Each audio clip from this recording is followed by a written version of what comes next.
Hey, this is covalent bonding and Lewis structures. I love covalent bonding. It's a lot of fun. All of you artistic kids, you'll love this stuff. You get to draw things, and that's going to be fun. So let's get started for day one.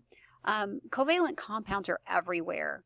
There's an entire branch of chemistry devoted, class in college devoted to just carbon. So a lot of things are made of covalent compounds. All these things on the screen, things that you don't really think of, but these are all covalent compounds.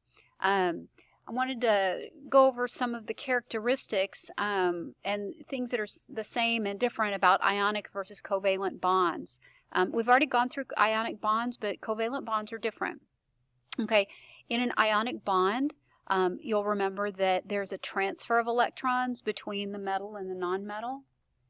In a covalent bond, the electrons are shared. Okay, they're not transferred, they're shared between the atoms. For an ionic compound, you can correctly call it a formula unit. You cannot call it a molecule. Only covalent compounds are molecules. Water, you would say it's a molecule of water because it's a covalent compound made of two nonmetals. Formula units are the names that you give to ionic compounds. So you would say it was a formula unit of sodium chloride. The types of elements that make them up, ionic compounds are made up of metals and nonmetals bonded together, or a metal bonded to a polyatomic ion. Covalent compound is two or more nonmetals bonded together. Ionic compounds exist in a crystal lattice structure. They kind of have a crystal type structure in the way that they're put together. It looks like a crystalline solid, but it's called an ionic, not ionic, I mean crystal lattice. It's called a crystal lattice. Covalent compounds, they exist as solids, liquids, and gases. Solids would be something like sugar. Liquid would be something like water, and a gas would be something like oxygen. All of those are covalent compounds, whereas ionic compounds tend to be solid. Melting points, ionic compounds, because of the way that they're put together, have a very high melting point. It takes a lot of energy to change them from a solid to a liquid. Covalent compounds, not so much. Covalent compounds have a lower, as compared to ionic compounds, lower melting point. With regards to solubility, most ionic compounds are soluble in water, but there's a number of them that aren't, and we'll talk about those later. Covalent compounds, so we're going to talk about polar versus nonpolar. A polar compound will be soluble in water because water has opposite charges, so a polar compound would be a covalent compound that has opposite charges in it, and they would be able to be broken up. Nonpolar covalent compounds are not soluble in water, and we'll talk about what makes a polar and a nonpolar compound just a little bit. Electrical conductivity. So ionic compounds tend to be good conductors when they are dissolved in water or when they're molten, so when they've been melted. Covalent compounds, they're not very good electrical conductors. Ionic compounds, the electronegativity difference, remember we had talked about what electronegativity is, but we're going to talk a little bit more about it. We're going to actually use electronegativity in determining how our covalent compounds are put together. But the electronegativity difference, the subtraction of two electronegativities, would be greater than 1.7 for ionic compounds. But the electronegativity differences for covalent compounds are a little bit different. If the covalent compound has an electronegativity difference below 0.3, so when you subtract the electronegativities, if it comes out to be below 0.3, that's considered to be a nonpolar covalent compound. If the electronegativity difference is between 0.3 and 1.7, that would be a polar covalent compound. And greater than 1.7 would be, again, an ionic compound. So examples of ionic compounds, salts or sodium chloride. Covalent compounds, lots of covalent compounds. Water, carbon monoxide, a couple of things that you're familiar with. So properties of covalent compounds, they can be solids, liquids, or gases made up of molecules. They have very low melting and boiling points as compared to ionic compounds. They don't conduct electricity well in any phase. And many are soluble in nonpolar liquids but not in water. So they may be soluble in oil, or they may be soluble in some other type of polar or nonpolar compound, but not in water. They may not be soluble in water. Ionic compounds are bonds between a metal and a nonmetal, and the electrons are transferred. The particles, again, are called formula units. So this is important. It kind of puts everything together that you need to know. For covalent compounds, it's a nonmetal bonded to a nonmetal. Electrons are shared between the nonmetals, and the individual particles can be called molecules. Metallic compounds are metals bonded to metals. Electrons are delocalized. That means that they're not localized to one nucleus. They're actually free to roam around a little bit more. Those individual particles are called atoms. And just the definition of an alloy is a mixture of metals that has metallic properties. So gold jewelry is an alloy. It's not made of just gold. Gold is very, very malleable. So in order to give gold a little bit of strength so you can wear it for jewelry, they'll add different other metals in it to give it some rigidity and make it last a little bit longer and maybe not be quite so malleable on your finger. Ionic compounds form between metals and nonmetals. Oxidation numbers are used to find the subscripts. Remember how to do that. That's a very important skill. Don't forget how to do that, but we can't get those mixed up with covalent compounds. So we want to review the ionic compounds first. Transition metals, remember how you create the formula for a transition metal. That Roman numeral gives you the oxidation number for the transition metal, and then you crisscross those oxidation numbers and use them as subscripts. Now for the polyatomic ion, remember the polyatomic ions will travel together as a group, and you can't do anything with a polyatomic ion inside those parentheses. The oxidation numbers get crisscrossed just like with our transition metal or any other ionic compound that we're creating. But you got to remember to keep the oxidation numbers when you crisscross them on the outside of the parentheses. Nothing can go inside that parentheses. Binary acids. So a binary acid is an acid that has two elements. That's why it's binary. It's going to be a hydrogen plus one other element. You're going to add the prefix hydro, and then you're going to change the ending of the second element and add the IC on the end. Then add the word acid. It sounds like a lot of steps, but it really isn't. So this is a binary acid. It's made of two elements, hydrogen and chlorine. To name this, I would use the prefix hydro. So HCl starts out as hydro, and then that second element is chlorine, but we don't call it hydrochlorine acid. Instead, we call it hydrochloric acid. HBr, another binary acid, started out by using hydro as the prefix. So hydrobromine, but it's not going to be bromine, it's hydrobromic acid. So hydrochloric and hydrobromic. Oxyacids, a little more complicated only because we're using the polyatomic ion and we have to know the name of the polyatomic ion. So oxyacids don't get the prefix hydro. Okay, no prefix for these. The hydrogen will be bonded to a polyatomic ion. The polyatomic ion, if it ends in ATE, you change the ending to IC. So what is SO4? What is that? That's sulfate. So sulfate, if it ends in ATE, we change the ending to IC. So instead of sulfate acid, this is sulfuric acid with the IC on the end. SO3 is sulfurous. If the polyatomic, is sulfite. If the polyatomic ends in ITE, like sulfite, change the ending to OUS, then add the word acid. So this would be sulfurous acid. Nitric acid is made from nitrate. Nitrate, change the ending to IC, so it's nitric acid. NO2 is nitrite. Change the ending of nitrite to OUS, making it nitrous acid. In none of these do you get a hydro. You don't use the prefix hydro for an oxyacid, for an acid that has a polyatomic ion in it. Now we'll do a lot more practice with naming acids, okay? The last unit of the year is acids and bases, and so what our hope is that by the end of the year, you'll have a good handle on how to name acids. So there's sulfuric and sulfurous.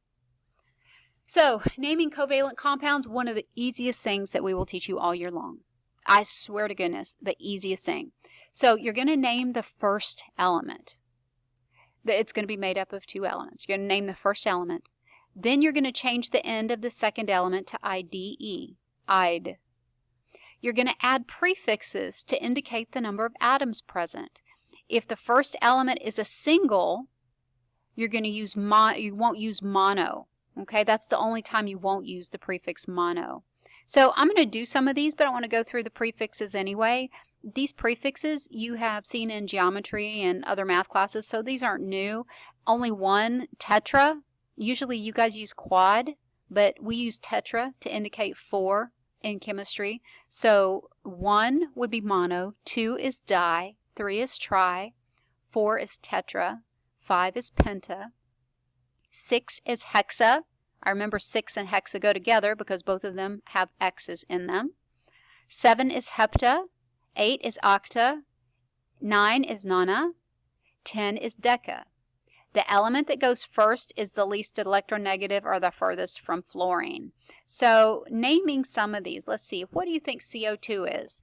Okay, well you don't use mono if the first element is just one. And you see here there's no subscript next to carbon, so that means carbon, there's only one carbon. So there's one carbon and 2 oxygens. So this would be carbon dioxide. 1 carbon, 1 oxygen. Okay, you can use mono on the second one. You just can't use it when there's one of the first element. So this is carbon monoxide. No prefix mono on the first. Okay, SF6. Okay, remember, don't use mono if the first element is just one of them. So this is what? Sulfur hexafluoride. 6 hexa, sulfur hexafluoride. Okay, the prefix for 2 is di. The prefix for 5 is penta. So this is dinitrogen pentafluoride. Okay, so now we're going to try to write the formulas, and it's just as easy. What you do is you figure out what that prefix is, and that's the number of atoms. So trisulfur would be S3. Tetrachloride would be Cl4.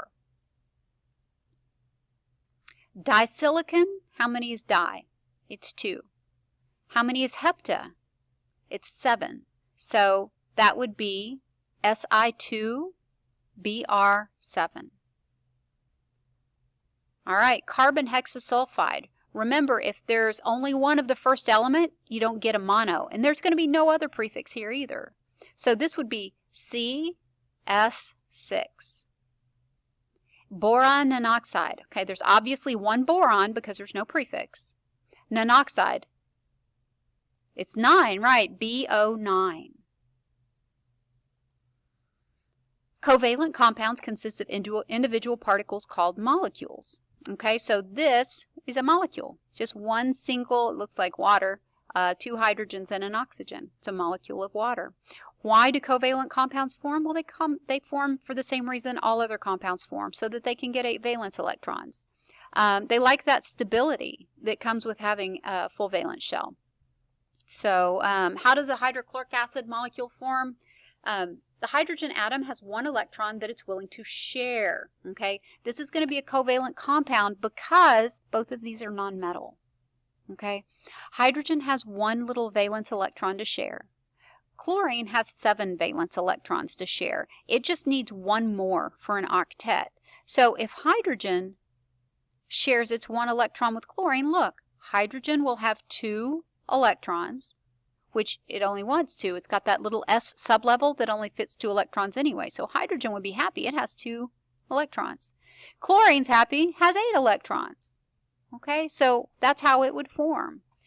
So this is the part that I think is a little more fun, drawing Lewis dot structures. So I'm going to go through all these rules and I'm going to tell you all these words, but showing you actually makes a lot more sense to you. So a dash, a little line like this, a dash equals 1 pair of shared electrons. And how many's in a pair?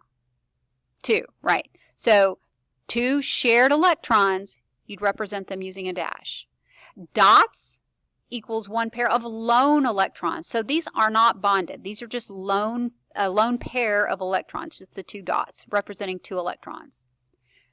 So steps for drawing Lewis structures. Again, it's a lot easier to draw them, to show you, than it is to explain through this, but I'm going to read it for you anyway. So you're going to predict the arrangement of atoms. You're going to draw a dash to represent a single bond between each pair of bonded atoms. The most electronegative atom will go in the center unless there's a carbon. Carbons are always in the center. If there's a carbon, that's going to be the central atom. Hydrogen and halogens are always terminal, so that means they're going to be on the ends or the outsides. Number 2, you're going to take the sum of all the valence electrons. Everybody's bringing electrons to the party. How many are there total? So you're going to count those up.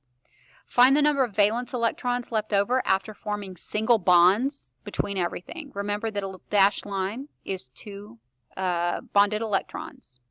You're going to place these electrons around the outside of the atoms until each has an octet, has 8. Okay? You're going to watch for the exceptions. There are 3 atoms that are exceptions to the octet rule.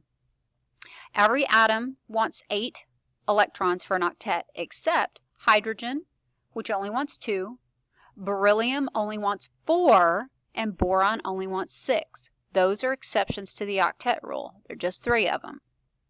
You're going to place any leftover electrons around the central atom as lone pair.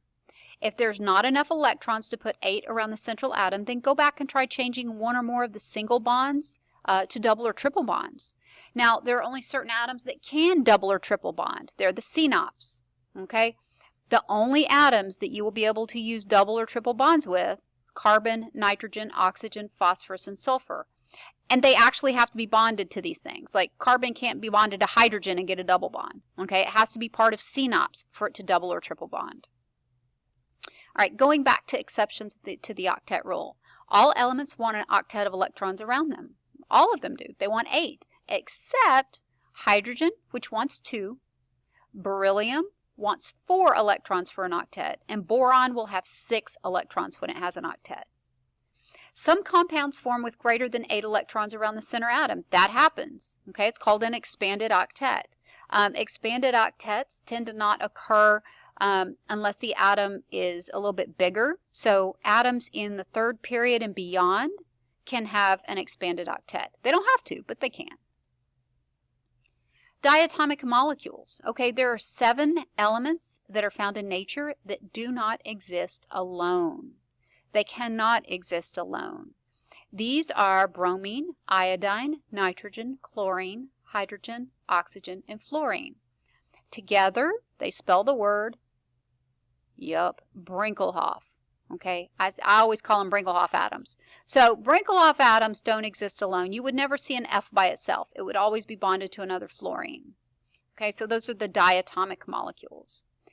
Special rules for carbon. Carbon is so special that it gets special rules only to itself. Rule number 1, carbon will always be the central atom if it's in a compound. Always. That'll be the central atom. It can undergo bonding to itself, pretty neat, and that happens. So you'll see carbons bonded to one another. Most atoms will not bond to each other. Carbon will. Carbon always has 4 bonds, likes to have 4 bonds. Got 4 bonding spots, wants to have 4 bonds. It tries to work that out. Okay, so what are these bonds that we're talking about? So a single bond is when 2 electrons are shared, like they would be shared here between the 2 hydrogens. Each hydrogen has 1 single little valence electron. When they share them, look what happens. That hydrogen will have its octet. Remember, it only has to have 2 for an octet. And this other hydrogen will have an octet, okay, when they share. A double bond is when 4 electrons are shared. So look at that double bond right there. That's made of 4 total electrons, 2 and 2, okay? These oxygens are good examples. Each oxygen has 6 valence electrons. When they bond and they share 2 pair and they do a double bond, then they both have an octet. This one would have 2, 4, 6, 8 that it's sharing. And then the oxygen on the right-hand side would have 2, 4, 6, 8 electrons being shared. A triple bond is when 6 electrons are shared. So there's the 6, 2, 4, 6. Okay, we'll talk. And remember, the only atoms that can double or triple bond are the CNOPs, carbon, nitrogen, oxygen, phosphorus, sulfur. Okay, formal charge. The purpose of calculating a formal charge for a compound is that it can help us decide which of several Lewis dot structures is closest to representing the properties of the real compound. Okay, it can help us envision where there might be regions of positive or negative charge in a molecule might be able to bond. The formal charge should be as close to 0 as possible. Okay, I'm going to teach you how to do formal charge. You need to find the formal charge on each atom in a compound. Each atom in a compound. The sum of the formal charges must be the charge on the whole molecule. So for neutral compounds, this charge will be 0. So how do we calculate a formal charge? Formal charge is calculated using the acronym VELD. Valence electrons minus lines minus dots minus lines minus dots. So I'm going to show you guys how to calculate a formal charge, but I want to show you how to draw the Lewis structures first. So we'll come back to this. Okay. Oh, go backwards. So let's do a couple of Lewis structures. I'm going to be down here in the bottom. Okay, hello, see, there we are. I bet you thought that was just a blank. It's not, that was me. So we're going to draw these Lewis structures. First Lewis structure we'll draw is methane, CH4. Okay, so when you're drawing a Lewis structure, you have to count up the total number of valence electrons that each one of these things brings to the table. So carbon has 4 valence electrons. You look on your periodic table, has 4 valence electrons. Hydrogen is in group 1 and will have 1 valence electron. But there's 4 hydrogens. So that makes a total of 4 electrons that hydrogen's contributing. So the total number of electrons that I have at my party, 8 electrons. Okay? Now I have to figure out between the carbon and the hydrogen which one is going to be in the center of my structure. Well, I told you that carbon, if there's a carbon in the compound, that's always in the middle. So we'll draw carbon just like that in the middle. Next step is to attach each of the 4 hydrogens, each of the other atoms, with one single bond to the carbon. So I'll put a hydrogen, a hydrogen, a hydrogen, and a hydrogen. Okay. Next step, I need to check for octets. Okay. How many electrons does carbon want? Okay, carbon wants 8 electrons. Okay, more than anything, carbon wants 8 electrons. So when it shares with hydrogen, each hydrogen is bringing 1 electron. Okay, and each carbon has 1. Okay, so look what happens when they share. Carbon has 8 valence electrons around it. Hydrogen's an exception to the octet rule and only needs 2 electrons to be happy, and it has 2 when it shares with carbon. Okay, so all of these, everybody has an octet. Everybody is happy with that octet.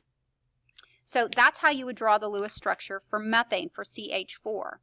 Now we're going to try to do the formal charge. And remember, we have to calculate this for each atom. So carbon, okay, remember VELD. Valence electrons minus lines minus dots. So I'm going to start with carbon. How many valence electrons does carbon have?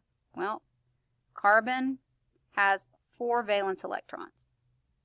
Now I need to subtract the lines. How many lines are there? 4. And how many dots are there? There are no dots. Yes, I drew these in, okay, but they're in the bonds. That's not what I meant. They're not lone electrons, okay? They're bonded electrons. So I'm going to subtract the dots, which is 0. So 4 minus 4 is 0. So carbon has a 0 charge. Okay, 4 minus 0 is equal to 0. Now we need to check the formal charge on hydrogen. How many valence electrons does hydrogen come with? Okay, each hydrogen comes with 1. Now I need to subtract the lines. Okay, well, how many lines? And each of the hydrogens is the same in this case because they're all bonded exactly the same way to carbon. So minus lines is 1 line, and there are no dots. 0. So the formal charge on this thing is 0 because carbon has a formal charge of 0, hydrogen, and each of the hydrogens would be the same. So it would have a formal charge of 0. Okay, that's a lot to digest. Sure is. Let's do another one. Let's do another one. Okay. Hopefully, I want to make sure I get everything in here. Okay, a little more complicated, but not terrible. So, first things first, how many valence electrons does carbon have? 4. How many valence electrons does oxygen have? 6. How many valence electrons does each hydrogen have?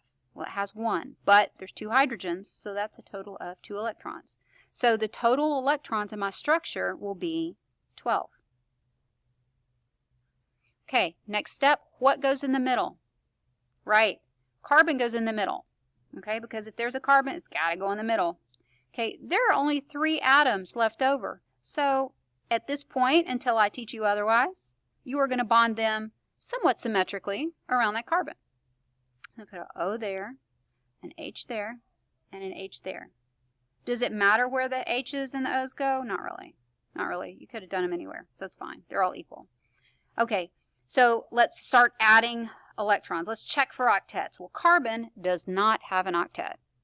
Carbon will not be happy without an octet. Carbon also likes 4 bonds. Can I put a double bond right here? No, I cannot. The only thing that can double or triple bond, what was it? Synapse. Okay, so it's oh, there it is. Sorry about that. So is hydrogen part of synapse? No, it is not. So it cannot double bond. So we're going to leave that single bond there. But oxygen and carbon are both part of synapse. So we're going to double bond right there. Okay, look, carbon has 8 electrons. 2, 4, 6, 8. Hydrogen has 2. Hydrogen has 2. Hydrogen and carbon, A-okay. I'm trying to give you thumbs up. A-okay. Oxygen, not so happy. Okay, it has 2, 4 electrons. Well, we're going to need to place the remaining electrons around oxygen so that it has an octet. And remember, an octet is 8. We place those electrons in pairs. Yeah, symmetrically around there. Okay, those are called lone pair electrons. Lone pair. Okay, lone pair electrons. Why? Because they're a lone pair. Duh, they're a lone pair.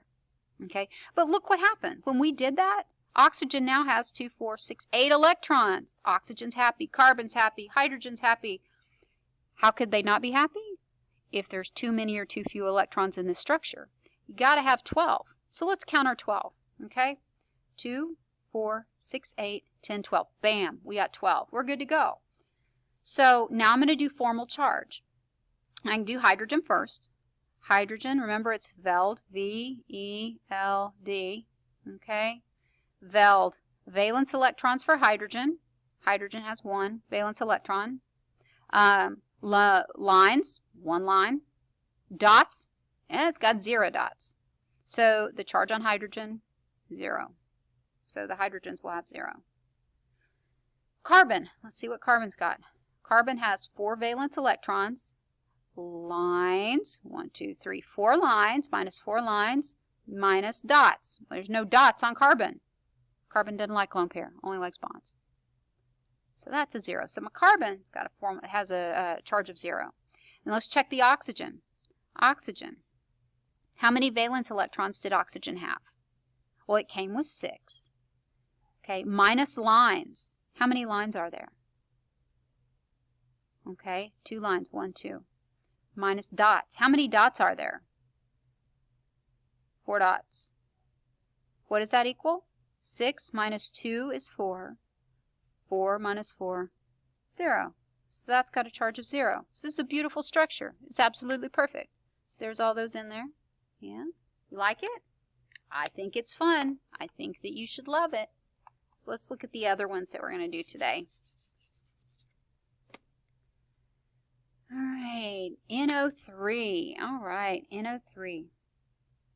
Okay, this is a polyatomic ion. How do I know? Because it's got a charge.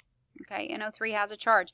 In this case, that means that this structure will have 1 extra electron. That's what that means. That -1 means it has 1 extra electron. So let's check out valence electrons. How many valence electrons does nitrogen come with? Well, it comes with 5. How many does oxygen come with? 6, right, but there's 3 of them, so 6 times 3, let me do that math real quick in my brain, 18. But I have 1 extra electron, so plus 1. That's what that 1 is, 1 extra electron. So let's add these together. So it's 23, 24 electrons in my structure. Okay?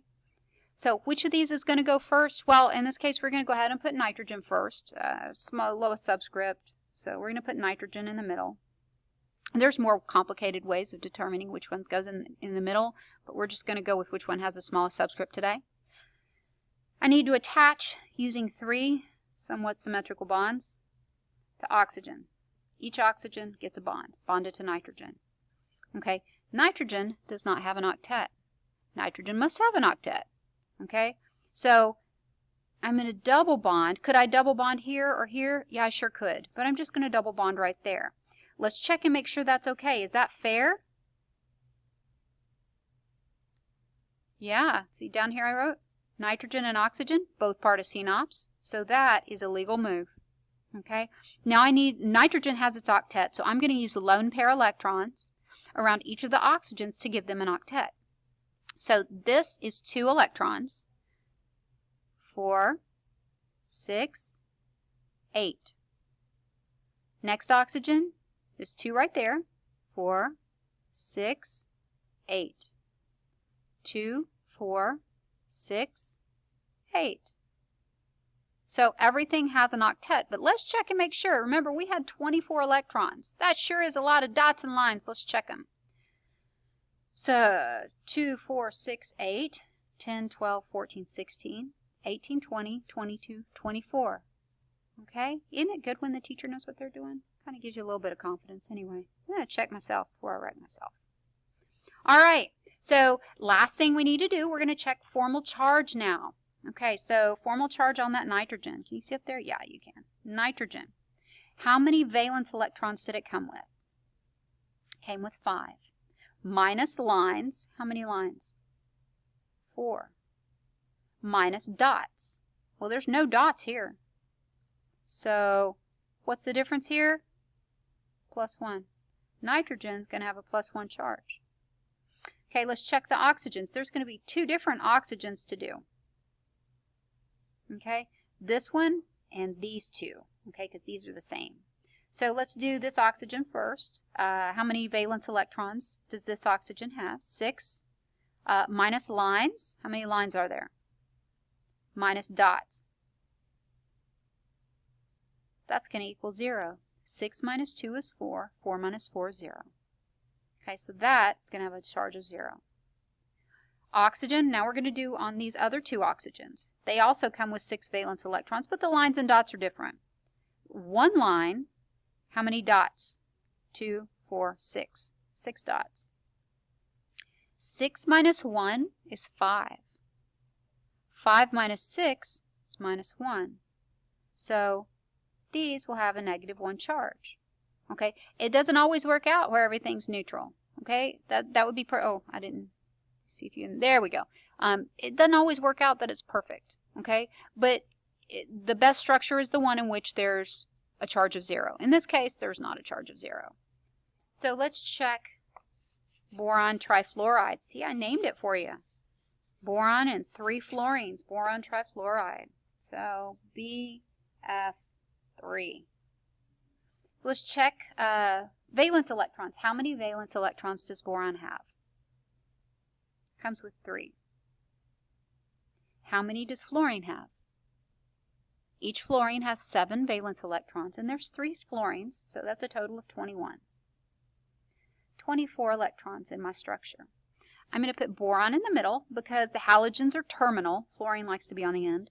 So boron in the middle. I'm going to hook me up 3 fluorines. Okay, so does boron have an octet?